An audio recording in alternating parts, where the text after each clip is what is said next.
लगभग 100 हिंदू सम्मेलन होना है, उसमें से 70 ऐसे हिंदू सम्मेलन हमको लगता है कि आज ये हो रहा है।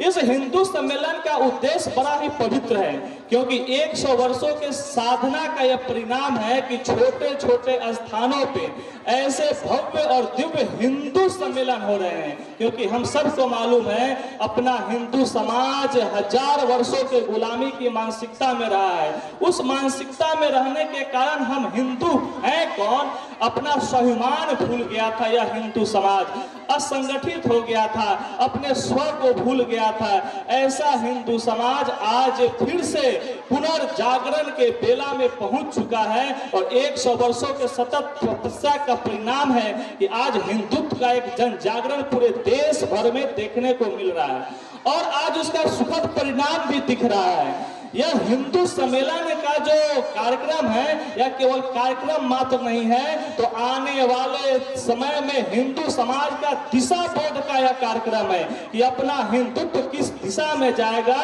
उस बोध के लिए यह कार्यक्रम है कि जागृत हिंदू समाज ही विश्व का पथ प्रदर्शक हो सकता है। और वह पथ प्रदर्शक के रास्ते क्या होंगे, कैसे होंगे, आज उन सब विषयों का चर्चा हमारे मुख्य अतिथि जी करेंगे। लेकिन फिर भी हम सबको मालूम है कि राष्ट्रीय स्वयंसेवक संघ जिस समय स्थापना हुआ था, इसके भी स्थापना करता एक डॉक्टर थे, डॉक्टर केशव बलिराम हेडगेवार। उन्होंने भी डॉक्टरी की पढ़ाई की थी और डॉक्टरी की पढ़ाई पूरे करने के बाद उन्होंने तय किया कि अपने जीवन में हम व्यक्ति का इलाज नहीं कर इस हिंदू समाज का इलाज करेंगे।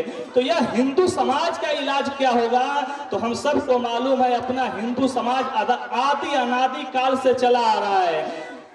कभी कभी होता है किसी भी समाज, किसी भी देश, किसी भी राष्ट्र में जब विकास की एक यात्रा करती है और विकास की यात्रा के पहुंचने के पड़ाव पर भी धीरे धीरे अस्खलन होने लगता है, ह्रास होने लगता है। वैसे ही अपने हिंदू समाज के अंदर जब जब ह्रास होता है तब तब इस धरा पर एक महापुरुष अवतरित लेते हैं। भगवान श्री राम जैसे, भगवान श्री कृष्ण जैसे, भगवान महावीर जैसे, स्वामी दयानंद सरस्वती जैसे, स्वामी श्रद्धानंद सरस्वती जैसे, स्वामी विवेकानंद जी जैसे, ऐसे असंख्य महापुरुष इस धरा पर आते हैं और हिंदू समाज के अंदर जो बीमारी रहती है उसको ठीक करते हैं। उसके आधार पर अपना हिंदू समाज फिर से चल पड़ता है। उसी कड़ी में डॉक्टर केशव बलिराम हेडगेवार का भी जन्म होता है नागपुर में और उन्होंने अब इस हिंदू समाज को ठीक करने का प्रण लेता है, क्योंकि उनको मालूम था कि इस कलयुग में हिंदू समाज को ठीक करने के लिए किसी देव का अवतार नहीं होना है, तो हिंदू समाज को स्वयं अपने आप को ठीक करना पड़ेगा। भगवान श्री कृष्ण ही कह कर गए थे, संगे शक्ति कलयुग संगठन शक्ति ही कलयुग का आधार बनेगा। इसीलिए उन्होंने इस प्रण को अपने जीवन में उतारा और उस समय हम सबको मालूम है कि इतना निराशा का वातावरण था कि 4 हिंदू एक दिशा में तभी जाता था जब 5वां उसके कंधे पर सवार होकर राम नाम सत्य कहते हुए शमशान घाट की यात्रा करता था, तभी 4 हिंदू एक दिशा में जाते थे। व्यक्ति कहता था कि आप हमको गधा कहिए, हिंदू नहीं कहिए, क्योंकि हिंदूहीन भावना से ग्रसित ऐसा अपने आप को मानने लगा था 1000 वर्षों के गुलामी के मानसिकता के कारण।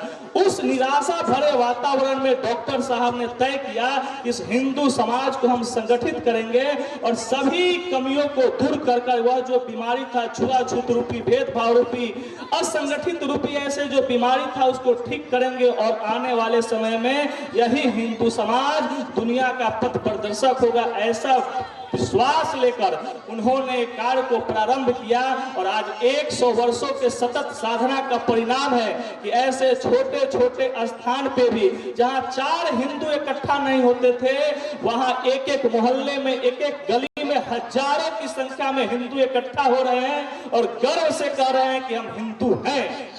या 1000 वर्षों का जो गुलामी की मानसिकता था अब वह धीरे धीरे समाप्त होने लगा है 100 वर्षों के सतत तपस्या में। तो आज वह दिन दूर नहीं है कि अगर इसी प्रकार से हिंदू समाज संगठित हुआ तो एक बहुत कम समय में ही फिर से हम दुनिया को नेतृत्व प्रदान कर सकते हैं और फिर से दुनिया में भारत का जय जयकार होगा और भारत माता फिर से दुनिया के सिंहासन पर विराजमान होकर विश्व को आलोकित करेगी। क्योंकि पूरी दुनिया को आशा है कि इस धरा को अगर कोई सुरक्षित रख सकता है, संरक्षित रख सकता है, दुनिया को अगर दिशा दे सकता है तो वह जागृत हिंदू समाज भी दे सकता है। इसीलिए हमारे मुख्य वक्ता हैं, आज के समय में जो समस्याएं हैं, आधुनिक समस्या, वह जो जात पात छुआछूत ऊंच नीच की जो समस्या थी समाज में, वह अब समाप्ति की ओर है, अब वह समाप्त हो रहा है। इस हिंदू सम्मेलन के माध्यम से एक धक्का और देना है और सभी समस्या को समाप्त कर देना है। लेकिन जो नई समस्याएं आ गई है, जैसे यहाँ हुआ है परिवार प्रबोधन के ऊपर नाटक, वह जो कुटुंब का जो अभाव है,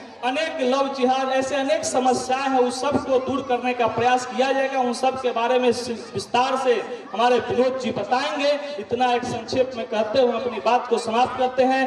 भारत माता की वंदे, जय जय श्री राम। बहुत बढ़िया, एक बार जोरदार ताली। अपने यहाँ कहा है, ऋषि मुनियों संतों का तप